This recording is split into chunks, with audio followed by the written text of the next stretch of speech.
pagi semuanya.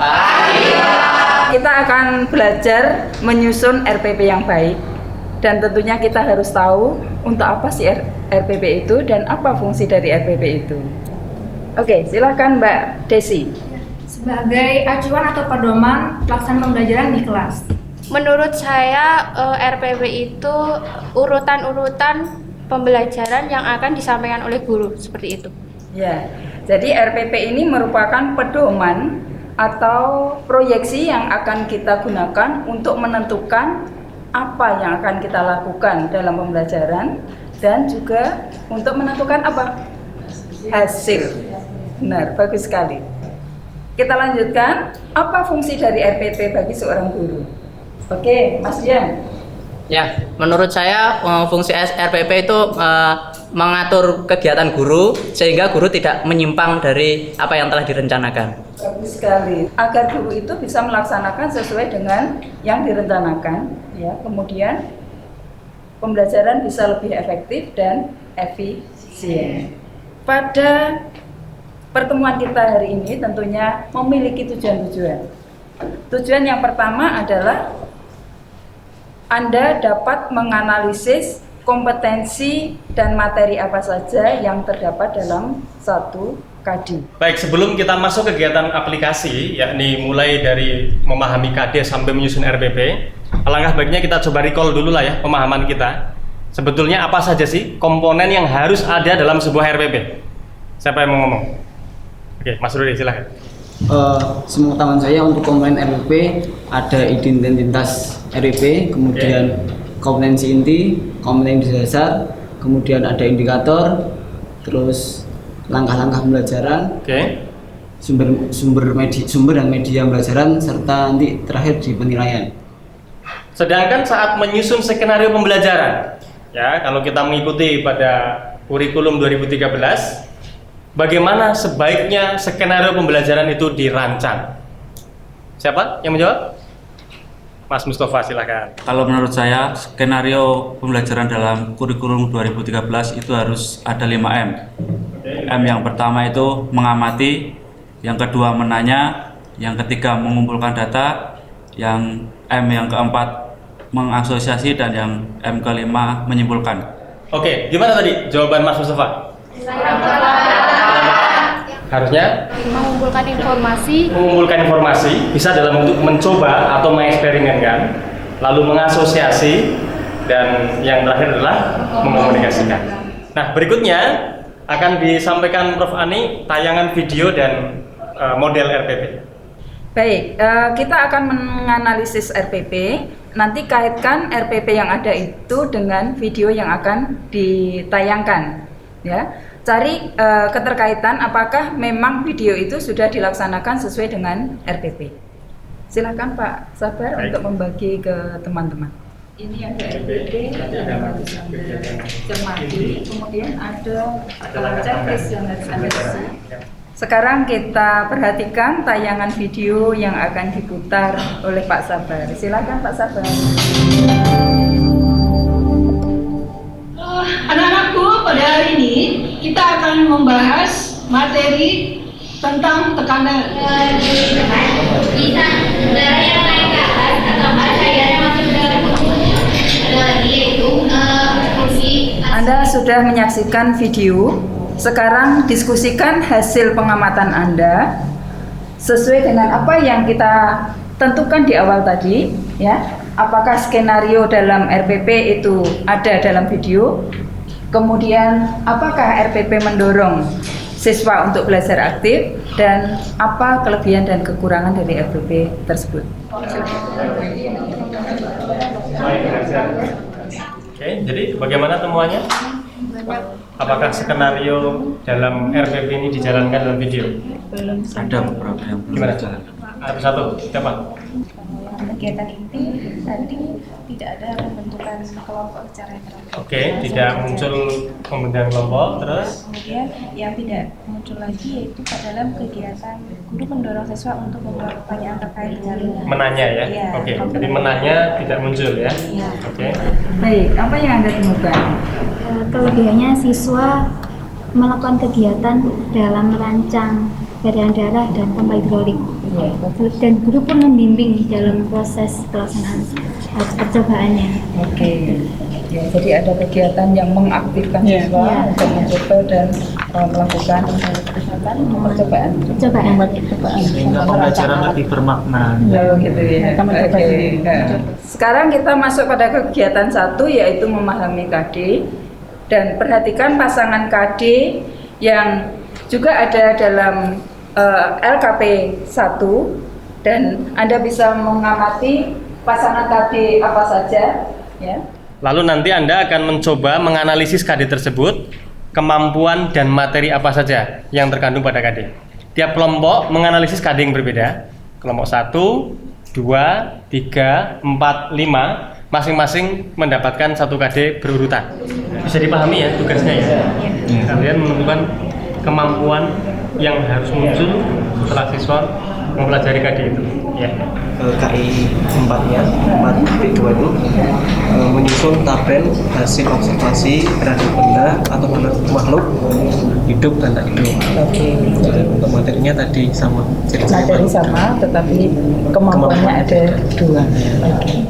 Ya, setelah tadi kita mencoba memahami isi KD dengan menelaah kemampuan apa saja dan materi apa saja yang terdapat dalam sebuah KD, tibalah saatnya kita sekarang merumuskan indikator yang tepat. Bagaimana? Masih ada yang ingat indikator yang baik harus seperti apa? Oke, baik. Ya, untuk indikator yang baik itu harus menggunakan kata kerja operasional yang dapat diukur, dapat diamati atau diobservasi.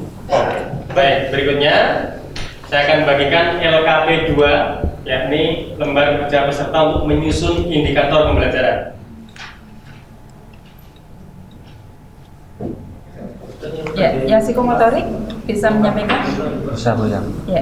Yang pertama itu ada melakukan kegiatan untuk menghitung jumlah besaran. Oke. Yang kedua itu ada melakukan kegiatan untuk menentukan untuk membedakan gelombang transversal dan gelombang longitudinal. Oke. Ada 2 kegiatan yang akan dilakukan oleh siswa. Ya. Yang pertama menentukan jumlah getaran, yang kedua mengamati perbedaan gelombang transversal dan longitudinal. Oke. Sejauh ini kita sudah berhasil mencoba untuk menelaah kemampuan dan materi yang ada dalam sebuah KD, kemudian menggunakannya untuk menyusun atau merumuskan indikator pembelajaran, betul? Dan akhirnya tadi kita berhasil mengidentifikasi kira-kira kegiatan belajarnya apa, betul ya? Nah, sekarang di setiap kelompok hasil itu coba kita share ke kelompok lain. Lalu kelompok lain mendengarkan presentasi dari kelompok yang berkunjung ke tempat Anda, kemudian memberikan saran dan masukan. Bisa ditangkap tugasnya? Lalu siapa yang presentasi dari tiap kelompok? Coba sekarang permainannya begini ya, tangannya diputar-putarkan seperti ini, menunjuk ke atas. Nanti begitu saya bilang tunjuk gitu ya, tunjuk satu teman di antara anggota kelompok. Kelompok kami membahas tentang KD 3.2, yakni tentang mengidentifikasi ciri hidup dan tak hidup dari benda-benda dan makhluk hidup yang ada di lingkungan sekitar. Nah, dari KD ini kami merumuskan kemampuan, yakni mengidentifikasi benda hidup dan tak hidup. Untuk observasi tadi ruang lingkupnya ditentukan atau tidak dibatasi atau tidak? Ya, itu observasinya di lingkungan sekolah terhadap makhluk hidup, baik itu tumbuhan, hewan, batu, lingkungan, dan sebagainya. Baik, setelah kita kembali ke kelompok masing-masing, silahkan yang tadi presentasi di kelompok lain menyampaikan hasil masukan dari kelompok lain kepada teman-teman kelompoknya. Silahkan. Jadi masukan untuk LKP 1 dari kelompok 2 itu pada tabel kemampuan ini ditambah melakukan pengumpulan. Sebelum tadi Anda sudah menyusun LK 1, LKP 2, kemudian sudah didiskusikan kegiatan mana yang akan dilakukan. Ketika dalam satu kelompok ini terdiri atas beberapa kegiatan, silahkan Anda berbagi. Pastikan setiap kelompok bisa membuat skenario kegiatan pembelajaran. Paham? Oke. Pertemuan pertama kita bahas konsep klasifikasi mikroskop. Yang pertama Jadi kita fokus pada yang penggunaan pendekatan 5M ya. Kita coba. Untuk sementara itu dulu ada tulisan mengamatinya apa? Dari itu langsung ke situ yang kita kerjakan. Oke, sudah selesai semua ya membuat skenarionya. Nah sekarang begini, agar kita mendapat masukan dari orang lain dalam satu kelompok saja, tolong tukarkan hasil pekerjaan Anda, diputar 2 kali. Coba beri oret-oretan, ya, beri masukan. Gimana? Ada yang masukan? Ada yang masukan? Oke, silakan. Punya ini siapa nih? Ini punya saya. Oh, ya. Gimana? Untuk bagian mengumpulkan data ini masih terdapat tulisan LKPD. LKPD-nya itu belum jelas judulnya apa. Di situ yang saya maksudkan adalah LKPD tentang besaran turunan. Jadi kalau menyusun menyusun skenario, ketika menyusun LKPD harus clear. LKPD tentang apa atau judulnya apa. Jadi begini, jangan setiap skenario itu generik bisa dipakai untuk semua kegiatan belajar. Oke, sejauh ini kita sudah berhasil menurunkan indikator dari sebuah KD, bahkan ujungnya sudah menyusun skenario untuk tiap kegiatan pembelajaran yang relevan dengan tiap indikatornya. Nah, sekarang saatnya bagi kita untuk menuangkan seluruh yang sudah kita buat dari tadi sampai sekarang dalam sebuah kerangka RPP. Maka waktunya sekarang Anda boleh buka laptop, Anda kemudian menyelesaikan ya, mengkoleksi apa yang sudah Anda buat tadi, dituangkan di dalam RPP.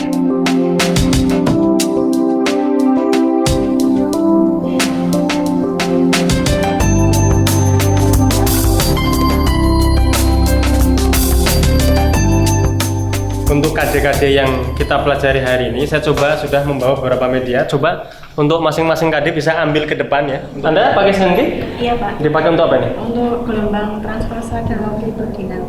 Oke, untuk menunjukkan perbedaan gelombang transversal dan longitudinal. Gimana cara menggunakannya? Coba dibantu temannya. Ini gelombang longitudinal karena ada 8 tahun perenggangan, terus geraknya itu maju mundur, kemudian arah bentaranya itu sejajar atau searah. Dengan arah seramanya. Oke, sekarang saatnya masing-masing Anda mengkompilasi hasil kerjanya menjadi satu, sehingga berarti menjadi satu RPP yang utuh. Silakan dikompilasi. Ya ini sudah selesai saya kopikan. Oke, sudah selesai semua ya menyusun RPP-nya ya?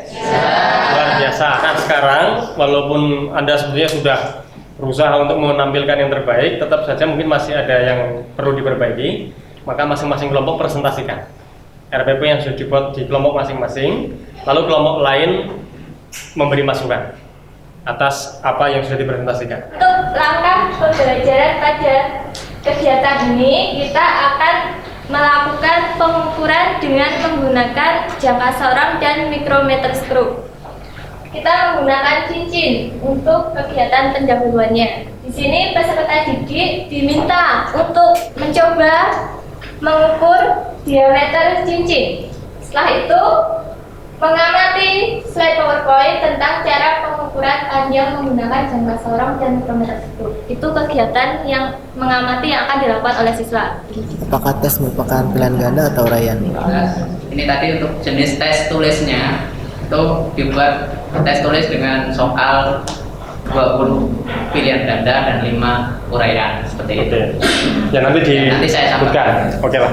Alhamdulillah ya, kita sudah sampai di ujung dari workshop RPP kita. Apakah tujuan dari sesi workshop kita ini sudah tercapai? Yakni menyusun RPP atau rencana pelaksanaan pembelajaran berdasarkan KD dan indikator yang dikembangkan. Ya, mudah-mudahan dengan panduan RPP ini peer teaching Anda sudah memenuhi syarat sebagai seorang guru yang profesional. Dan akhirnya kami berdua mengucapkan terima kasih atas perhatian dari teman-teman sekalian dan mohon maaf kalau banyak kekurangan. Kesalahan. Sama-sama. Assalamualaikum warahmatullahi wabarakatuh. Waalaikumsalam.